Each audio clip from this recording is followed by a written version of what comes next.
To the Judy Garland biopic.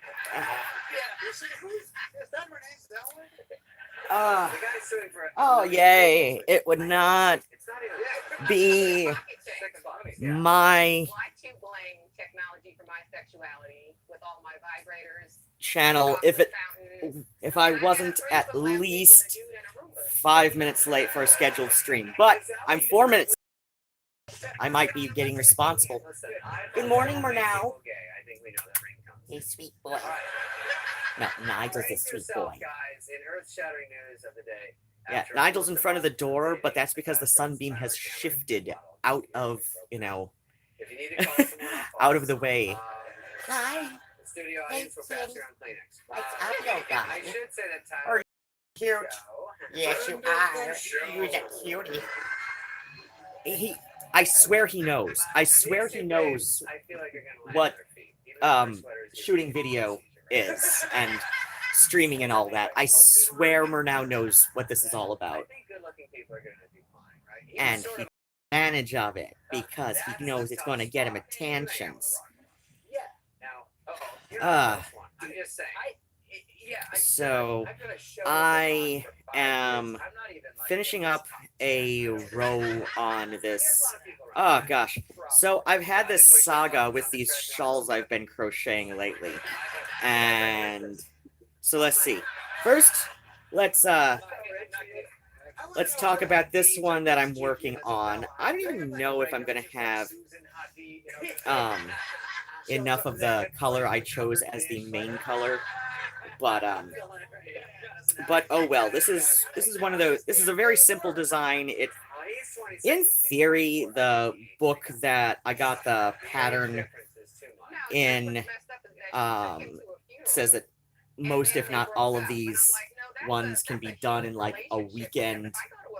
Yeah, the 5 classic shawls inside this book are perfect for those quiet times. Each is easy to crochet in medium weight yarn. Okay, that doesn't really tell me much of anything.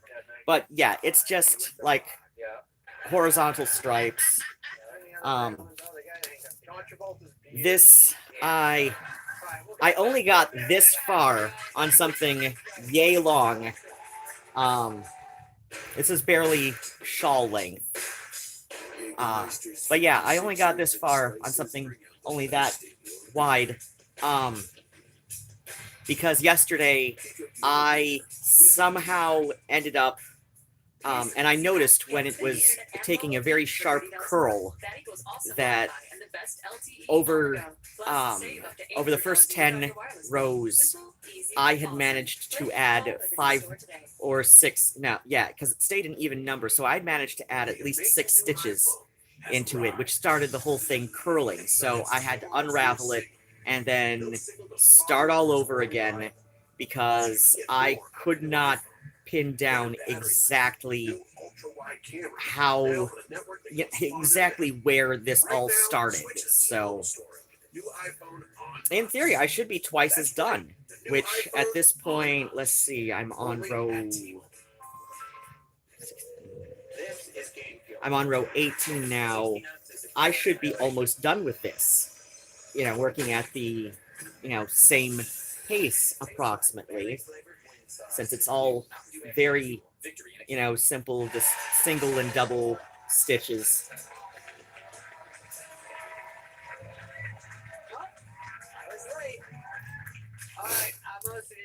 And so now we're going back in reverse order of when these, ew, where did this hook go?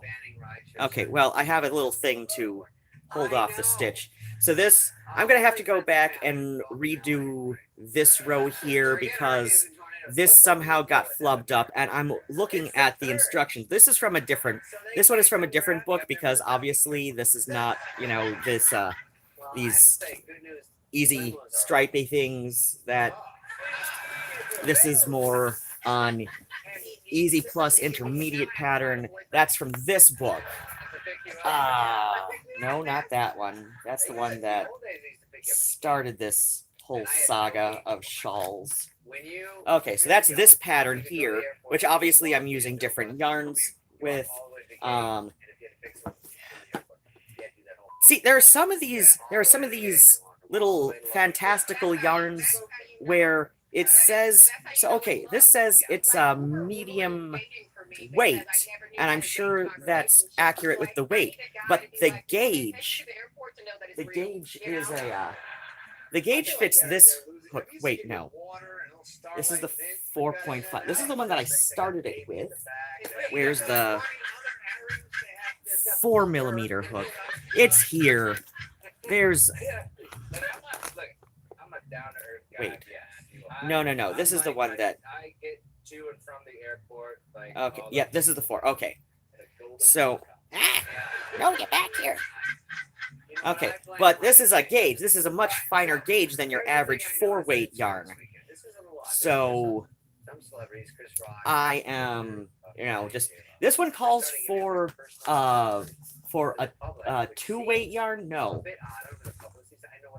Okay, this one calls for a 3-weight yarn. So this, it's a finer gauge than your average worsted yarn. So I figured, okay, this'll work. I mean, it'll be a little bit heavier in weight, and like by technical weight, but it'll be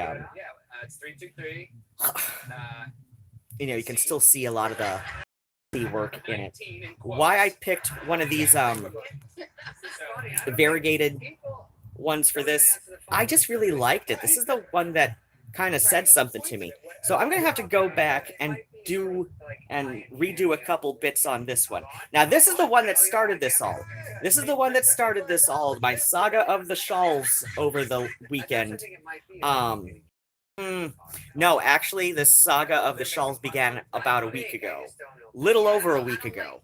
Because I was hoping that I would have enough of this 2-weight, and it's sparkly. I don't know how well we can see this right now, but it's sparkly. So yeah, I thought I would have enough to finish this, and I almost did.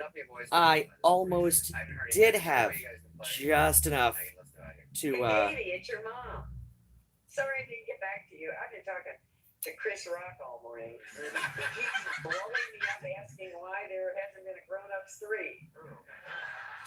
I almost did have enough to finish this all off with, there it is. Oh, wait, is it? Which reminds me, and Andy Dick keeps calling and asks me to bail him out of jail. Okay. Good.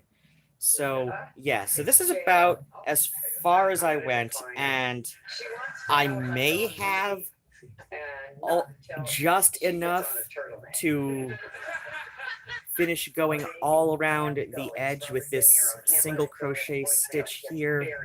Wait, where did this begin? Okay, this began way the crap up here. So, yeah, now, this, in theory, this looks like it could be enough, but trust me, it's not. So, I had to order more, and unfortunately, it looks like, I don't know if Lion is discontinuing that one, or if Joanne just isn't carrying it anymore, because, well, I know Joanne is trying to clear out their stock of it, because I think I got the last 3 balls or smaller skeins of it.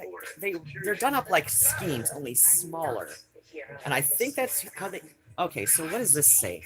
Because this I got for a different project, but it's still got the thing on it. So let's see. This calls... Okay, so this is a ball, but it's wrapped up like a skein. Okay, and this would be a skein. So yeah, it's got so I got the last 3 of this size of this sparkly black, plus the silver one that I wanted to do the contrasting border with, and that pattern is also in this more intermediate book that I have. That I started doing the variegated one in. Where's that pantyhose rack? Here, creamy Snickers. You could use a little Then there's this other one that I finished over the weekend. That's more of a cowl, but it has this what's it called? This asymmetrical sort of arrangement around the neck. It's got this, it's kind of, it's extra long in one spot, and so it hangs like a shawl, but it's more of a cowl. I finished that over the weekend. That was in the same intermediate book. Oh, that's okay. You can watch later, I suppose. All my streams get archived. This weekend on TV when I was napping, and I have a few problems. Just quickly, it's about a dolphin with a bad attitude who gets caught in like a lobster. Yeah, so yeah, I said I was gonna do my pill organizer in this stream, and I will do that after I finish this row. Of course, he's immediately a dick about it. Just because dolphins are cool. Not this guy. This is He's bitching about the saga of the shawls. So yeah, so with the black shawl, that is most of the way done. At least 75% done, because I still have this contrasting border. Let me pull up that pattern. Okay, so that's like patterny pattern. So this one here is gonna be done up like this one here. So obviously I used black where they want to use this sort of raspberry color, and I'm using a silver in that same wait, there we go. So I'm going to use silver where they're using this this goldenrod sort of color. What does it call these? It calls it mustard. Okay, whatever. Well, that's just in the brand that they use. Who cares? Put him to sleep. So and then just because I figured, okay, Joanna's trying to liquidate their stock of this yarn, so I might as well get as much black as I can. Ha ha ha. So yeah, that's why I got the last 3 balls of that. Because that's going to be more than enough to finish off this one, and then do a second one. And I'm thinking I want to do a giveaway with the second one.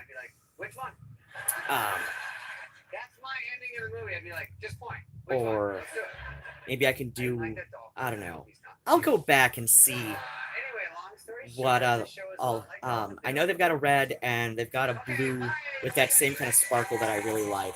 They've also got this sort of buff color. They call it topaz in that one. I don't know what I can do with that, but I got a white. I got the white because I want to try dyeing it. Oh, I gave up on trying to see if my hair will dread.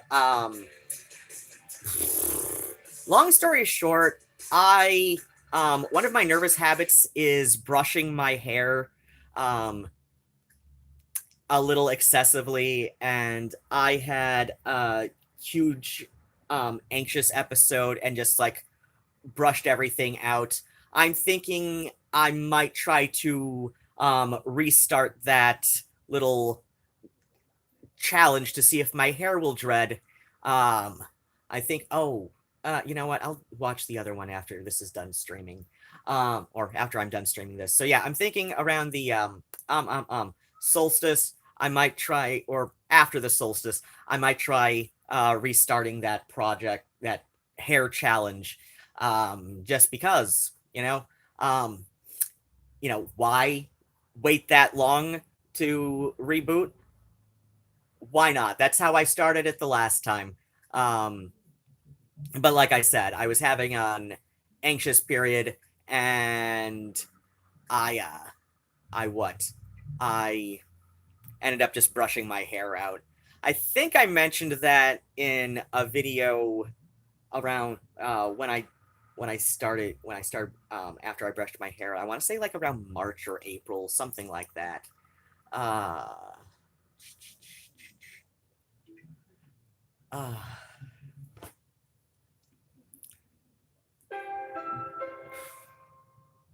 because yeah, I do kind of want to. Well, first off, like people are so wrong about.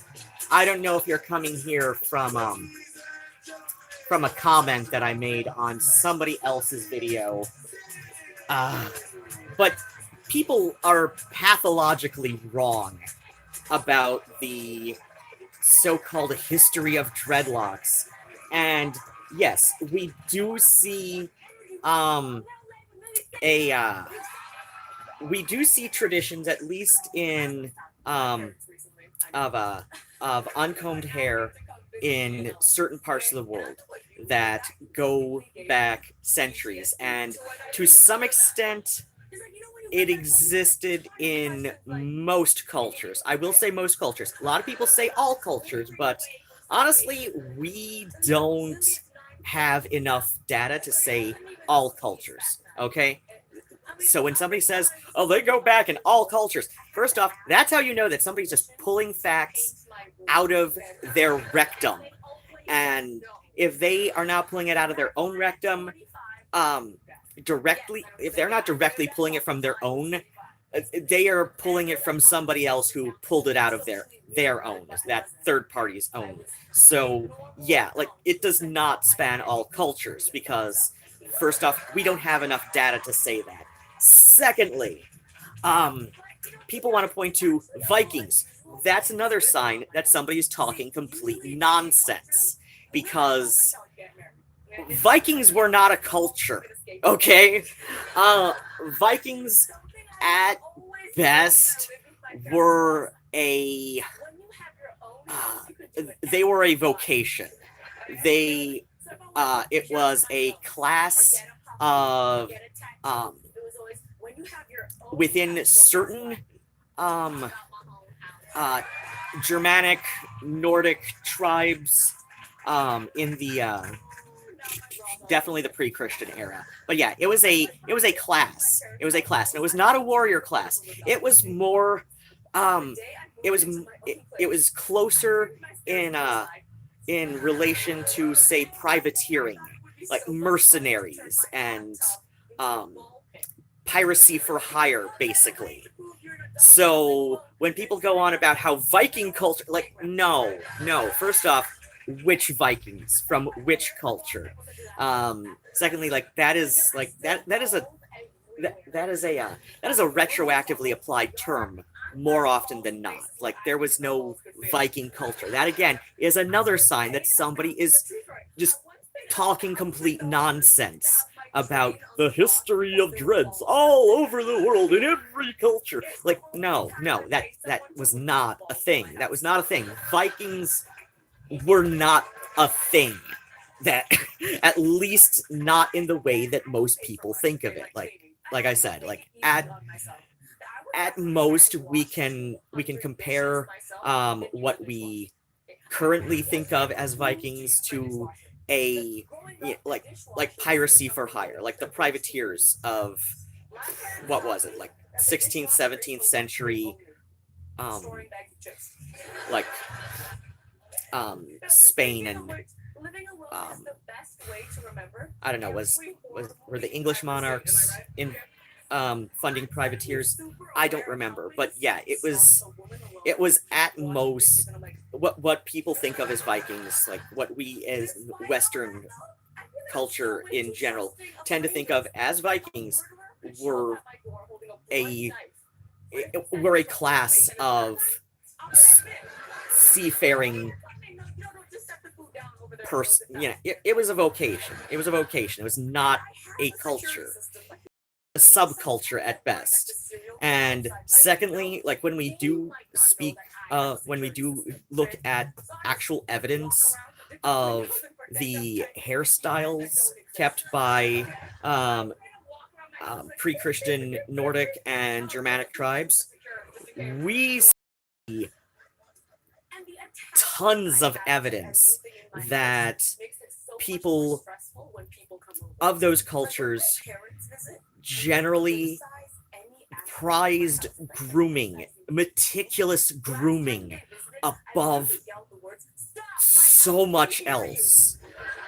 There are burial sites where there are burial sites from all classes of pre-Christian Nordic and Germanic tribes, from all classes. We have burial sites from all socio classes of the pre-Christian Scandinavia through Germany and what's modern day like Switzerland, Belgium, all that. So that whole little backwards C shape of pre-Christian tribes, from that area, across all socioeconomic classes, where people are literally buried with their combs and hairbrushes.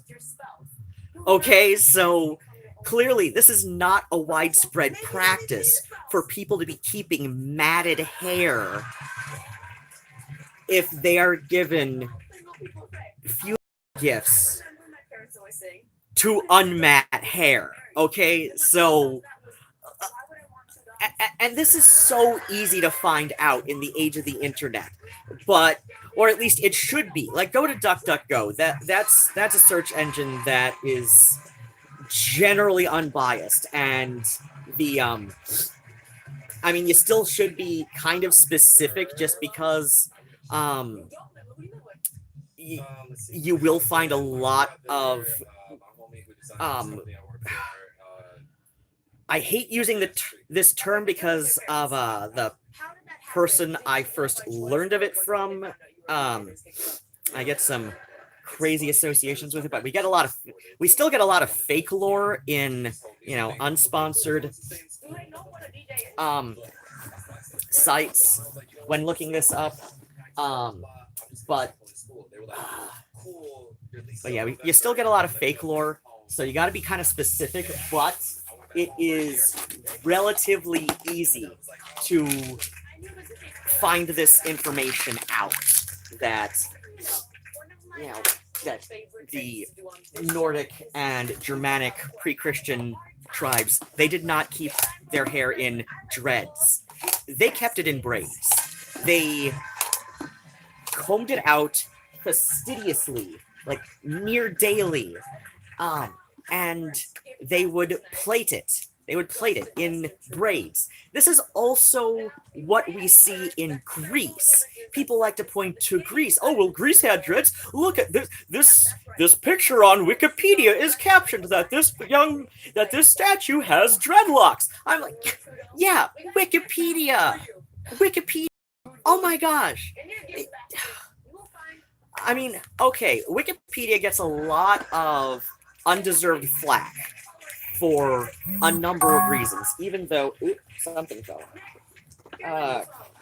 Oh, never mind. That was Valerian. That's fine. Wait, 1, 2, 3, 4, 5, 6. There we go. I'm sorry. The saga of the shawls sort of overtook my unit for a bit. Yes, I said unit. Why? Because I was a teenager when Beavis and Butthead was on the air. But then what? Like Aladdin in that picture, if Aladdin were also doing blackface. So then what happens? So yeah, Wikipedia gets in some ways a lot of undeserved crap.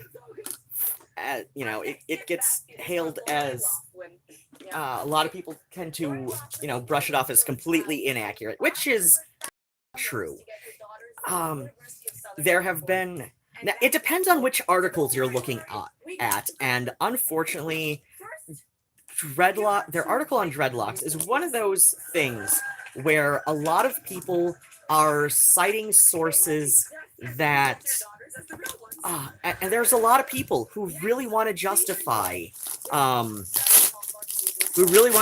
their choices by pointing to alleged history and recommend not watching them. They're but so bad. their sources on this alleged history Here's a pack of cigarettes. Now, are not good sources. Like, they're citing opinion pieces, and unfortunately, this is one of those articles that, while it does have a lot of people very dedicated to putting out their own confirmation bias on it,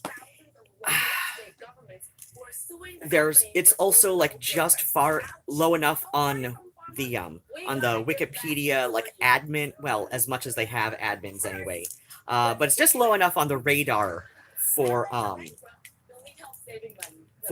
weeding out vandalism or what's the phrase I'm looking for, or for using like counter edits to point out that, you know, like sources aren't verified, or, you know, there just aren't good sources for whatever reason. So it's one of those articles that's in this really weird area where you have a lot of people dedicated to forwarding their own confirmation bias, and you'll watch that article and go up and edit out any factual information that people put in, and then replace it with their own, or revert it back to the previous edit that, you know, countered, you know, that didn't, you know, before their fallacies were countered. So yeah, like, I don't care if somebody can point to the Wikipedia article, which, you know, captions that a Greek statue is portrayed as having dreadlocks, because, you know, that is clearly somebody who is very much dedicated to their own agenda on this. Like, they are dedicated to this idea that they're dedicated to this idea that is frankly wrong, but at the same time, they are able to find just enough third-party sources that will that will confirm their biases, either through poor translation, misunderstood translation, or just it's another opinion piece. It's another opinion piece, but it's an opinion piece on a website or that is otherwise regarded as newsworthy, even though it's an opinion piece, or it's in this relatively obscure book that your average Wikipedia editor is not going to go, you know, to the library to double check that it actually says, you know, that the source actually says what the other editor says it says. Okay, so yeah.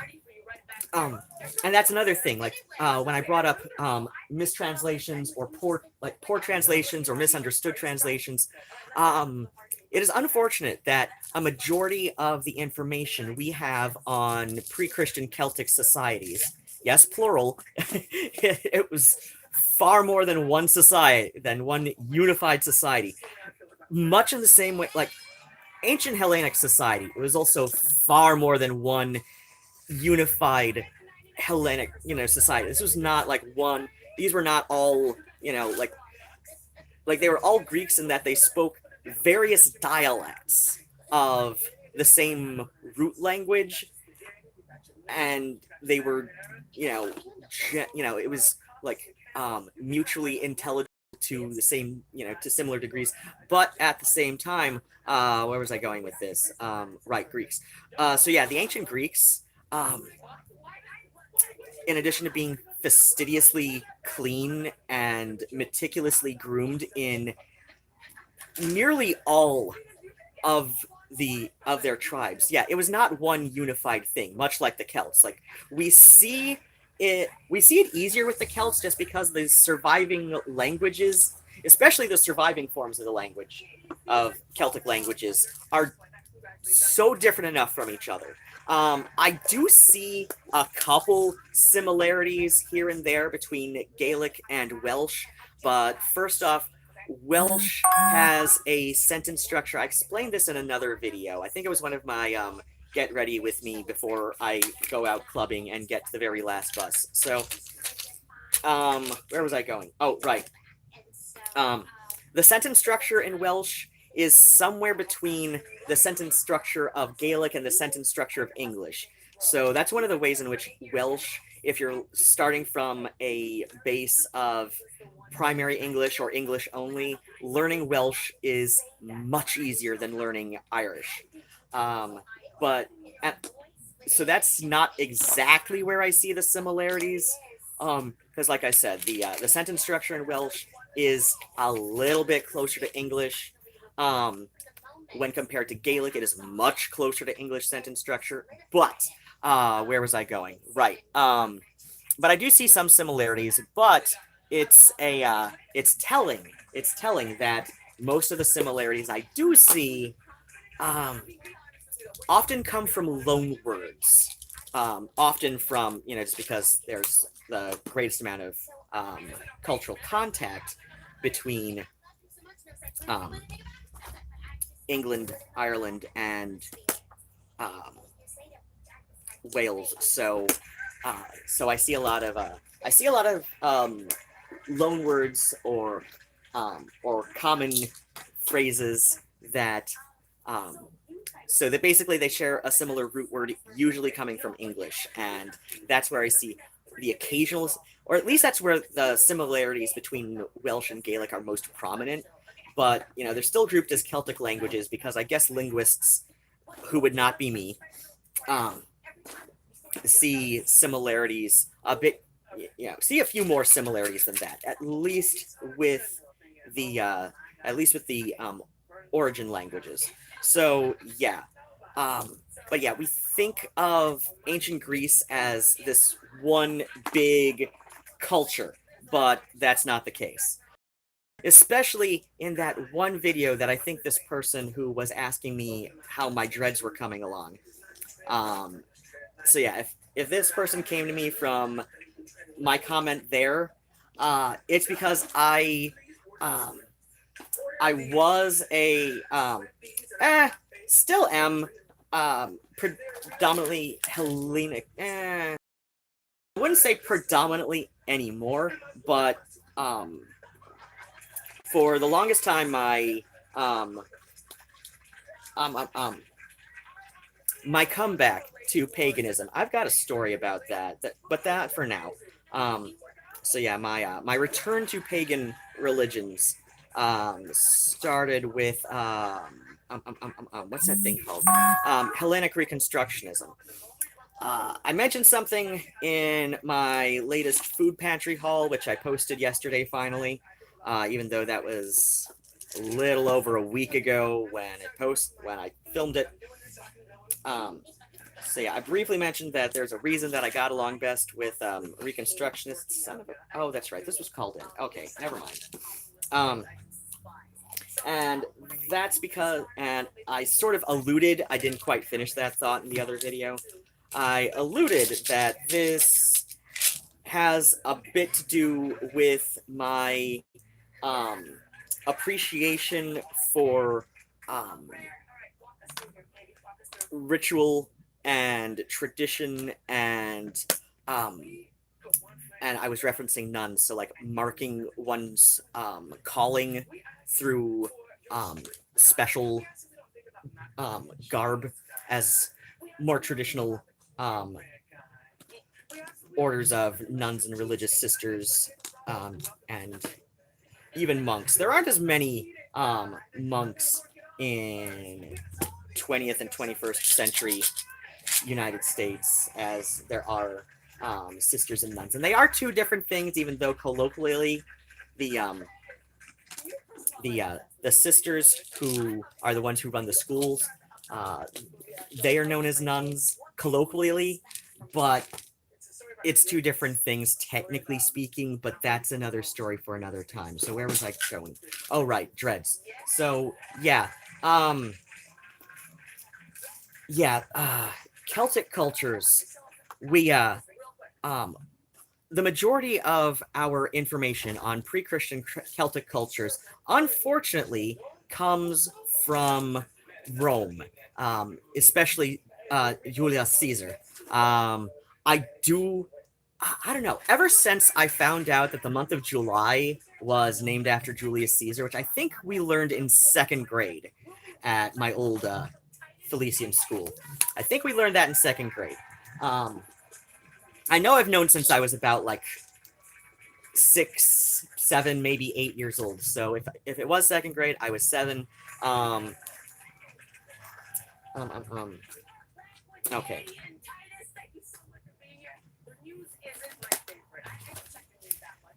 So, but yeah, like since I learned that the month of July, which is the month I was born, was renamed after Julius Caesar, I have just been like, I don't know, I've been oddly sympathetic to Caesar. I know, like,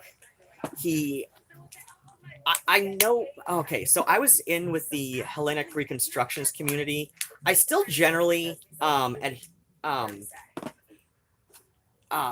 advocate for Reconstructionist methodology as far as pagan practice goes, which means like go to the source and um, apply what can be applied in the modern day, adapt what needs to be adapted, and add what needs to be added. That is your basic um, pagan Reconstructionist methodology. Uh, I should do a video dedicated to that definition because a lot of people really misunderstand what it means. There's a lot of flack coming from people in all directions, honestly. And there's this, especially amongst people who are coming from a more eclectic background before they, whether before they dive headfirst into a culturally connected polytheism, such as Celtic polytheism, etc. But yeah, there's this misunderstanding that Reconstructionists like only read books and and will preach before we practice. But no, it's like go to the source. Go to the source, and like I said, um, um, um, um, yeah, practice what can be practiced, adapt what need what adapt what needs adaptation, to um, align itself more. So like one example would be okay, animal sacrifice, which is a contentious topic in pagan communities in general. Um, but okay, most people don't have um, the um, the access to perform animal sacrifices, especially not to the extent as outlined by Hesiod as being best practice. And oh gosh, one of these days I should do a reading of my my sort of this little biography of a blog post I wrote on my old um my old of SBA blog. But yeah, I did this little this sort of abridged biography of Hesiod in like a single blog post, and it's generally accurate, though I do insert a lot of my own sarcastic commentary. But okay, yeah, I was using animal sacrifice as an example of for a Reconstructionist methodology. Hello, Murnau. No, we're not going to sacrifice the kitty. No. But so yeah, animal sacrifice. Most people don't have access to that these days, especially most pagans who, in spite of this widely romanticized notion in the pagan community of rural life, let's face it, most pagans in the 21st century, even in the 20th century, were not living on these rural communes or even just, their own personal rural homestead. No, they're mostly suburban to varying definitions, whether by strictest definition, which is like a satellite city, like Livonia is to Detroit, or in the sense that um, Ann Arbor and Ypsilanti aren't exactly urban in, like they're technically urban about that, like it's technically a city by population. Um, there are some, I think it's mostly antiquated now, but there are some very peculiar definitions on like metropolis, city, town, hamlet. Um, but yeah, there can be some meticulous definitions the uh, in the precise population divides between those four. Yeah. So if we're thinking suburban as in like small city, with a like a small town, or that's not especially rural, but not like um it's not urban in the way that we would think of Livonia as. Like Livonia at this point, it's both suburban and urban, uh, but you'll probably only really understand that if you're from the Metro Detroit area, like myself. Let's say for California, to make the comparison, let's say that mm, mm, mm, mm, so yeah, it's like Huntington Beach, no, Huntington Beach or Venice Beach, California. Like those are technically suburbs of Los Angeles, I believe. One might be a suburb of Long Beach, but like let's just say, just for simplicity, that like Huntington Beach, yeah, Huntington Beach definitely is a suburb of Los Angeles under strictest like um under the original like definition of it being like a satellite city to a much larger city. But it's also quite urban in that it does feel and function very much like its own city as well. So but yeah, I was going somewhere. Celts, right? So a lot of people like uh yeah, so yeah, Julius Caesar, like I said, while I have had sympathies, for like I've definitely had a lot of favorable opinions of Julius Caesar. That just basically comes down to um vibe, I guess. Like I said, I found out when I was about 7 years old that the month of July, which is the month I was born in, was renamed after Julius Caesar. Since then, I've just kind of had this affection for Julius Caesar, even though I know um, there were definitely things he did as Emperor of Rome that I both would and would not have approved of. So, I can kind of see why um, I kind of like Hillary Clinton, though not as much as I wish I could,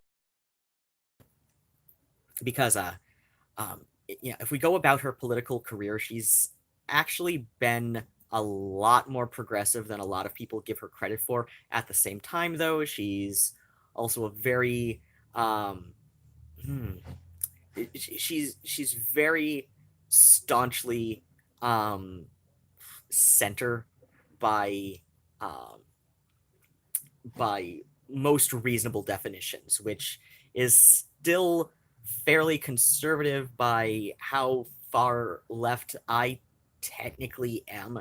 I don't know. I'm a lot more willing to work with people who are willing to work with me on some things, even if we can't even if we can't fully agree on everything. There are some lines that obviously there are some lines that you just don't cross with me, or I will write you off as someone I can't work with. Um, but I seem to have fewer of those than some of my loony left friends, have. But I'm getting sidetracked again. So, yeah, Celts. Unfortunately, most of the information we have about pre-Christian Celtic culture comes from Rome and Caesar, especially.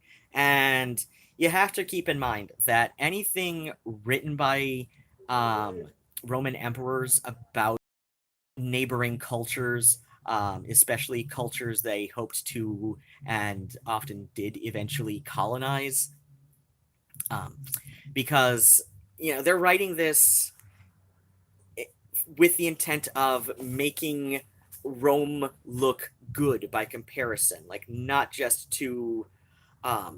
just to Roman people, but also to other cultures um, that had um, the political powers that Rome wanted to impress.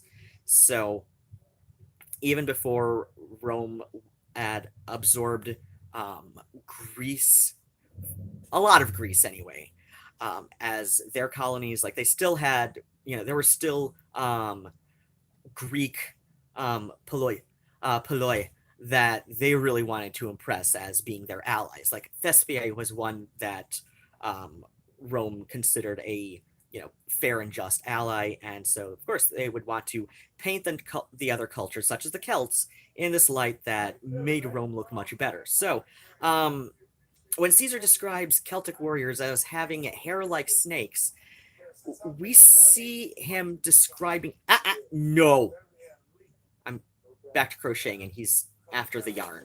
So that is why I tell him no. So yeah, right. So we also see Caesar saying this of certain Nordic tribes who we know combed their hair and plaited it, as in braided it.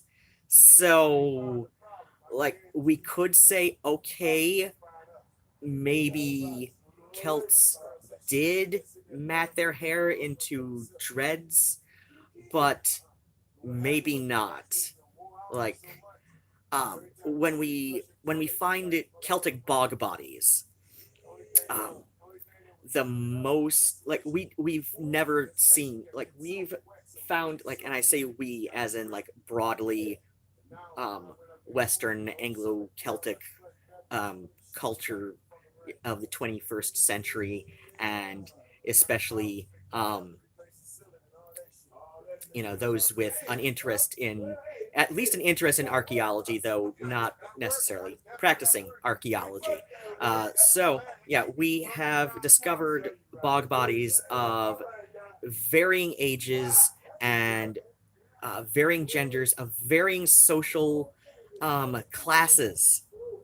We have yet to find a bog body with dreads.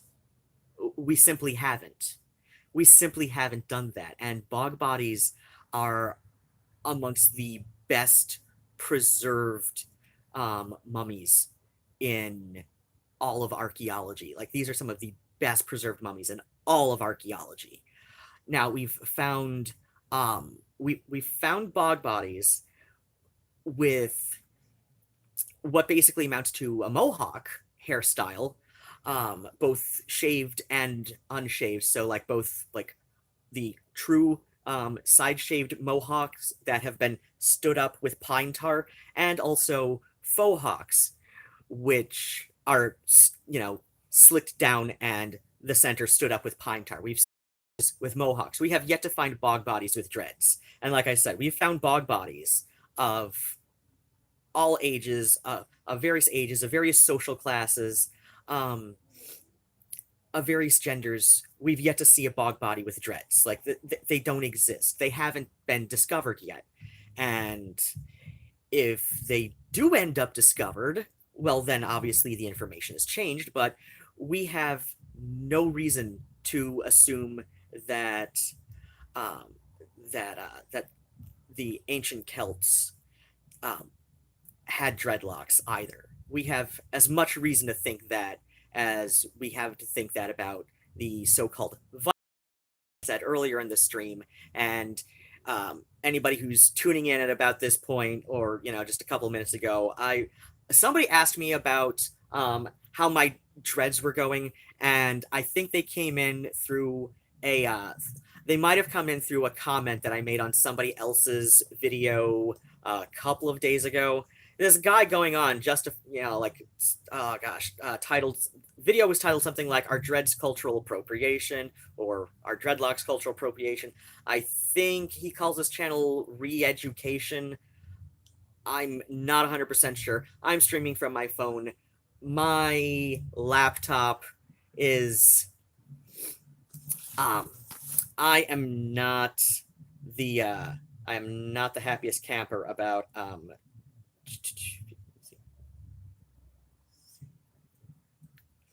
I am not in the I am not the most confident. I'm not the most confident in my laptop's current abilities. It overheats over nothing, and so I've been using it as little as I can get away with lately. I still need to replace the power supply in my desktop, and I do plan later this week and definitely this weekend to pick up enough in the front room again. And I just ended up in this rut of shawls that's become this saga unto itself. But yeah, I need to pick up, and then I can take apart this one computer that the X before the last one. So this would be Calvin, not Isaac. There's a I don't even know the whole story, but the short version is Calvin's ex before me left like 2.5 computers at his place. His ex never came back to claim said computers. Calvin made every good faith effort to get a hold of this ex to find out what the hell they wanted Calvin to do with the computers. And like almost a year had gone by, and Calvin's like, hey, do you want these? Because, apparently I'm the computer guy to some of my friends. Like, I can barely build I barely built my current desktop, which of course needs a new power supply, but I barely built that with my friend Patrick talking me through parts of it. Like, I was barely able to get that together on my own. Yeah, like I said, I wasn't even on my own. It wasn't even on my own because I had to call up Patrick a couple times and ask him, like, okay, how do I do this? Okay, like sending pictures. Okay, is this the thing you're talking about, or is this like the other, or is what you're talking about the other one that I know about? Because I know there's like this there's two kinds of main motherboard ports internally. I don't know the words for all of this, but for some reason amongst some of my friends, the computer guy, and I'm like, no, like, I have friends who are computer guys. I'm not the computer guy. Okay, maybe relative to your own skills, I might be computer guy adjacent. Please, why do you all think I'm a computer guy? Like, no, please. But okay. Fortunately, I had not actually listed either of the any amount of parts from either of these computers that Calvin dumped off on me. I didn't list any of that on Craigslist to try and make any money off of it. I did successfully sell the really sweet Texas Instruments calculator that Calvin's ex before me left at his place, and I looked that up. That's like a $90 calculator. I think I got 50 for it off Craigslist. That yeah, like I waited until September when students were coming back, and then I put it up on Craigslist. So yeah, it was like late September, early October. Oh God, yeah. No, wait. Yeah, that would have been 2016 because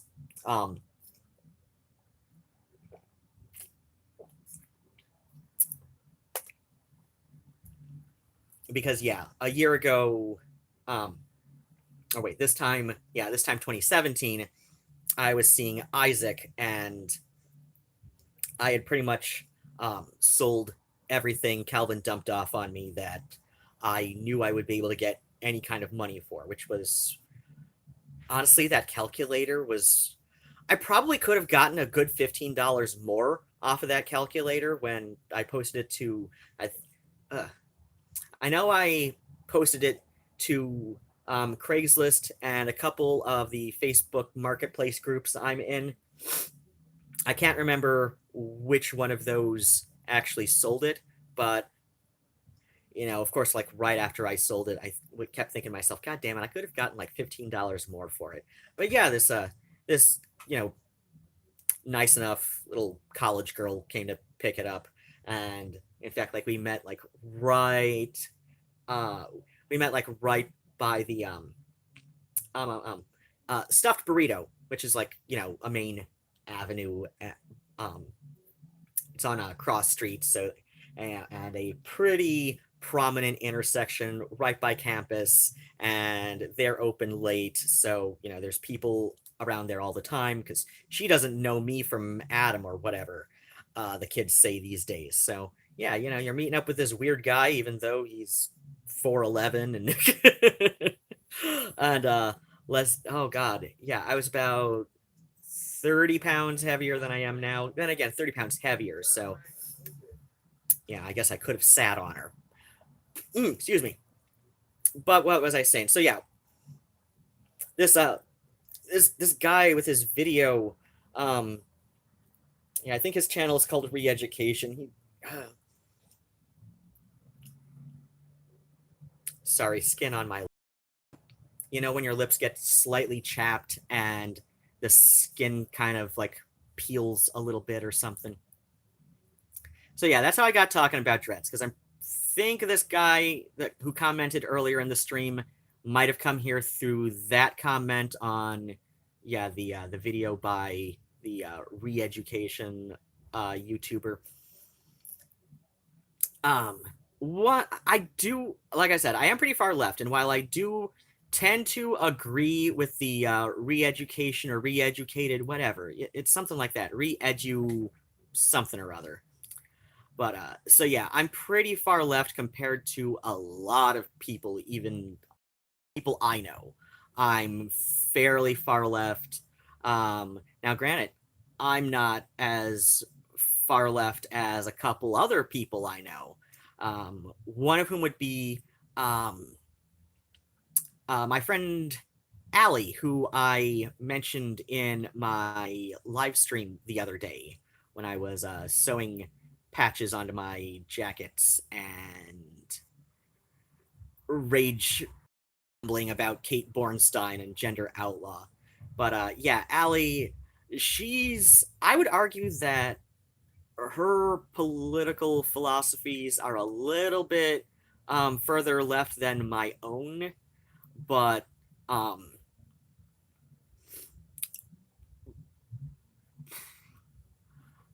only in as much as she feels um, that she feels that a um, that a radical, arguably violent revolution is absolutely necessary for any kind of change to happen, sociopolitically speaking. And I, while I definitely believe it certainly can be necessary, I don't think it necessarily has to be. I don't think it's necessary in all cases. Um, the longer I live in the States, and granted, I was born and raised here for the most part. I used to take summers in the UK with my eldest half sister and my brother in law. So I think in the United States, we've reached a point where a politically violent uprising is probably the only way to make the necessary changes, just because of the way that the political system in the US is designed. It's designed to make gradual, incremental change, which is okay if we're doing what the founding fathers initially intended, such as going back over the Constitution approximately every 20 to 25 years and evaluating, what if anything needs to be changed, if so, what. Um, refining the wording of things as needed and all of that. So yeah, like gradual incremental change would be great if the US had stuck with the original plan. But at this point, it's just swung so far in the area to benefit corporate interests and capitalism that it, I think it had. I think she might be right, at least in the case of the U.S. But at the same time, she's also expatriated to France, and while she does still maintain an interest in U.S. politics, this is where she was born and raised. After all, this is where she has many friends and family still. She's also like kind of removed herself from the situation where um, um, um, um, even if she and her husband ended up divorced for whatever reason, she still had like she did not marry. She did not get married to stay in France. That was just more like a bonus. She moved to France initially for school, um, and also uh, honestly, it's a lower cost of living.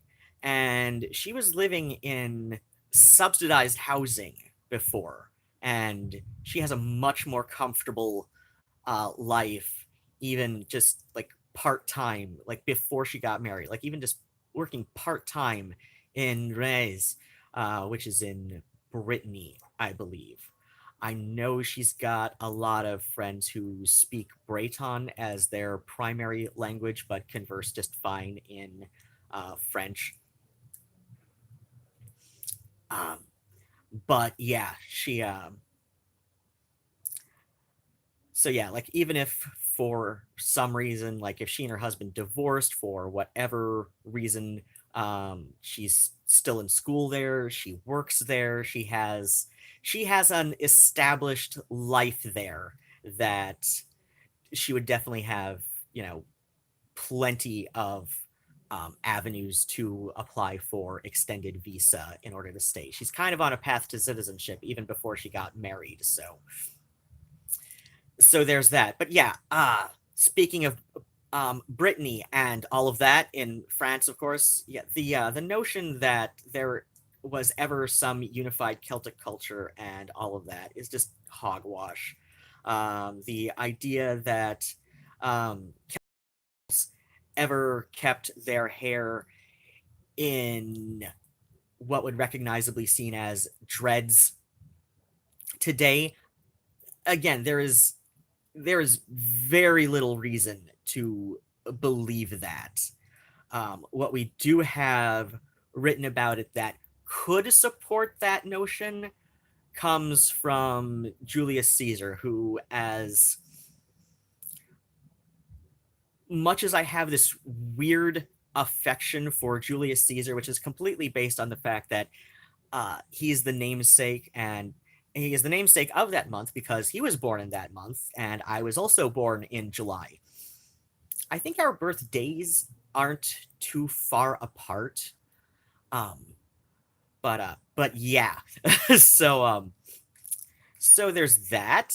But yeah, and we have to keep in mind that when Roman emperors were writing about neighboring cultures, they were writing in this way to make Rome look so much better by comparison.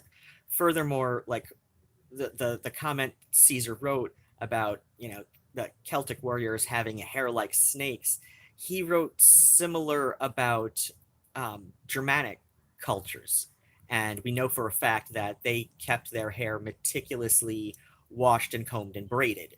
So, like I said, we know for a fact that the quote unquote Vikings and, you know, the Germanic peoples who, you know, interacted with Rome for better or for ill, um, they they were they were like they were practically oh gosh, this is going to date me a little bit, but anybody else in the late 90s, very early knots remember the metrosexual thing for a while? It was very poorly misunderstood by a lot of people who applied the term to others.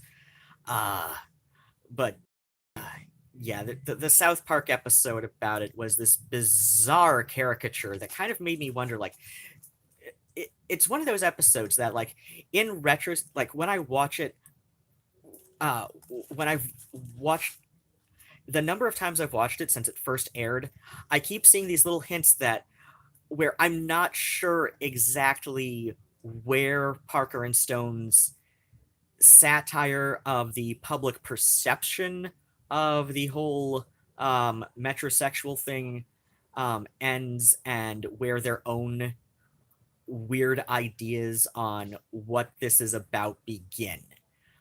Like when I first saw that, I was just like, oh my gosh, they are just pulling this all completely out of their rectums. Like this has no basis in anything. Like this is such. But then again, like I said, I've upon reviewings of it, I think they're just pulling some kind of like their own weird kind of meta satire.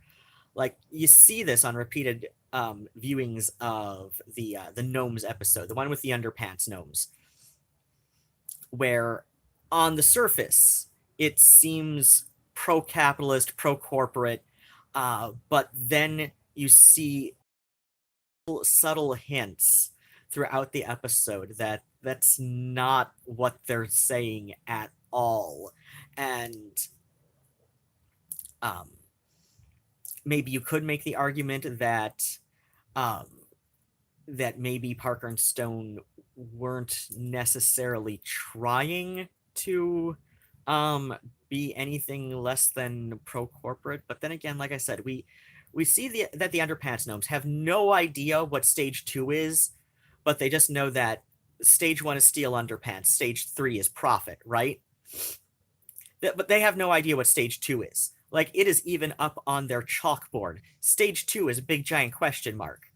They just know somehow stealing underpants leads to profit. And then and then we see, like, at least twice after that explanation to the boys, we see the underpants gnomes in town, like, literally stealing underpants off the townspeople. One of the most prominent examples of this is around the climax of the episode's plot arc, where like after they've decided, hey, yeah, we're fine having like Harbucks in our town, and then like they're stealing underpants off of people from the podium, like like that is just such that is just such a brilliant metaphor about how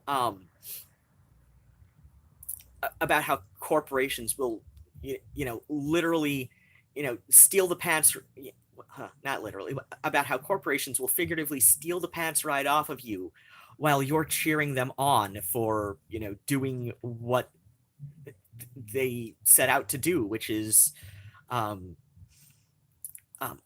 like destroy the small local companies owned by families in town that everybody knows. Like, it's so poetic in a way that it really makes me wonder, like, how like I really do think at this point, especially this last especially the last season that was generally about how Amazon is an exploitative company. Like that's pretty much how the last season went. And the so yeah, this when I watch a lot of the earlier episodes, and I remember when Parker and Stone um were on like various like morning chat shows and stuff, and like Howard Stern interviews in the late '90s, early noughts, and uh, self-identifying as left libertarians or yeah or progressive Republicans, like uh, ostensibly along the lines of like Colin Powell. I kind of like Colin Powell as far as Republican politicians, uh, but then again, like Colin Powell is like, just like a Rocky Horror Time Warp step to the right of Hillary Clinton. Like when you look at what he actually stands behind, like he has been so, he still identifies as a, god damn it,